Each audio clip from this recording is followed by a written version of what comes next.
13.8 billion years ago, the Big Bang started banging. From that moment, the universe began its journey of growth and complexity.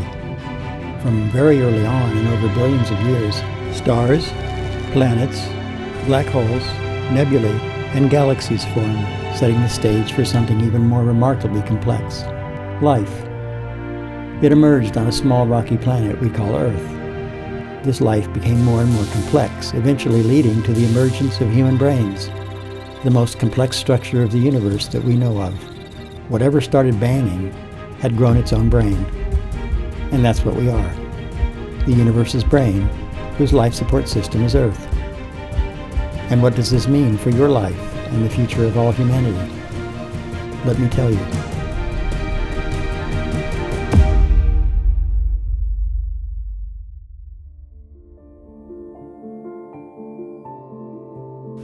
Welcome back. As I said at the end of my first video, understanding prior identity has the potential to change everything. In this video, I want to share with you what it's done for the students with whom I've shared this over the past 7 years or so.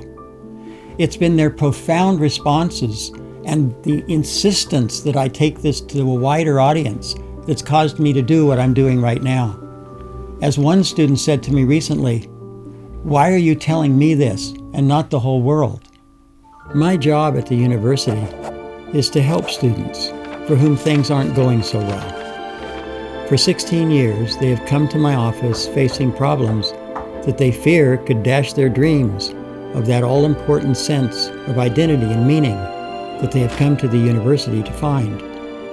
And so, they are open to a concept that turns their reality upside down and offers a vision of themselves that was inconceivable when they walked into my office.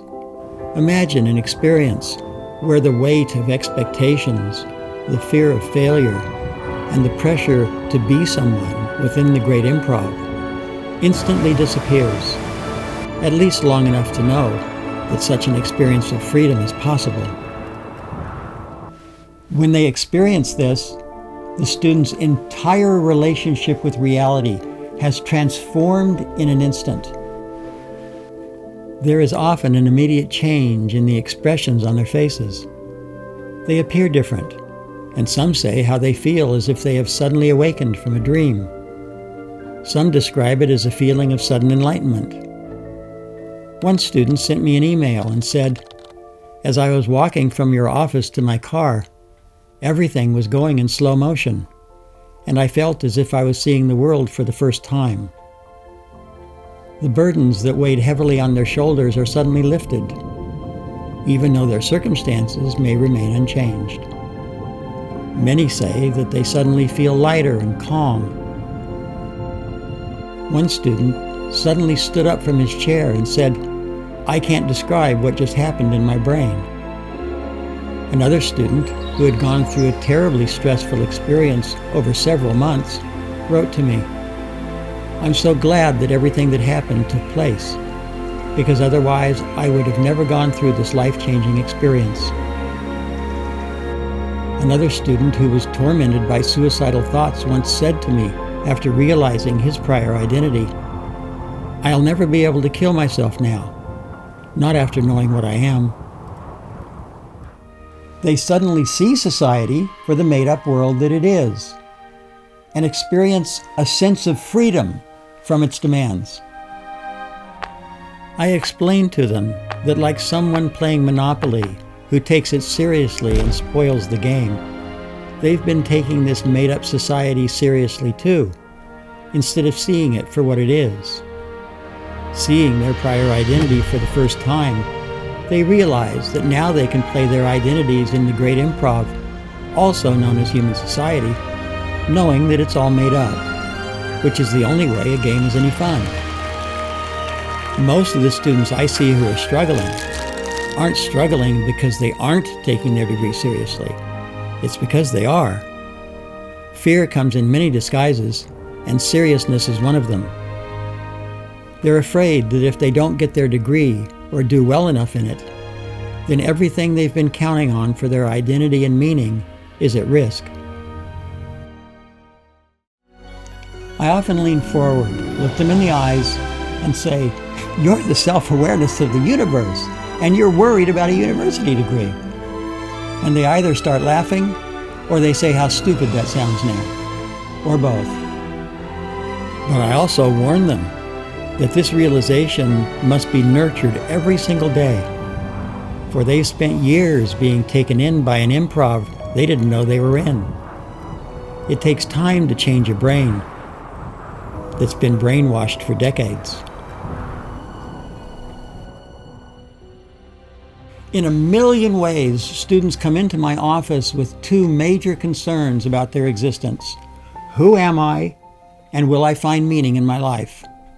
And I essentially give them all the same answer. You seek identity? You're whatever started banging 13.8 billion years ago. You seek meaning? You're its self-aware brain. And if that isn't enough, a degree won't help. And if it is enough, a degree isn't necessary. So either way, don't worry about the degree. And when they stop worrying, it becomes so much easier to get the degree or to let go of it. They came into my office worried about their place in a university and left having found their universality. Imagine a world where your prior identity is your primary sense of who you are, and which will guide those other identities that you'll play out that day on your particular stage of the great improv. This paradigm shift changes you because it defines you as radically different than the tiny you thought you were. The you thought you were isn't gone, but is seen for what it is and can be lived in sincerity instead of seriousness. And the you that you couldn't have imagined is looking back at you in a mirror of incredible conceptual clarity. And it's a reflection that is so amazing that once you see it, you're never the same. How could you be? You're the self-awareness of the universe.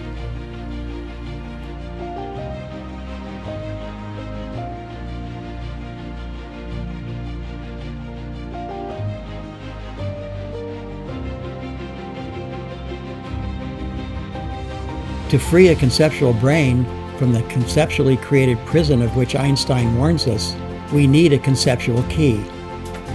The conceptual key is easy. It's logical. It's right there in front of us.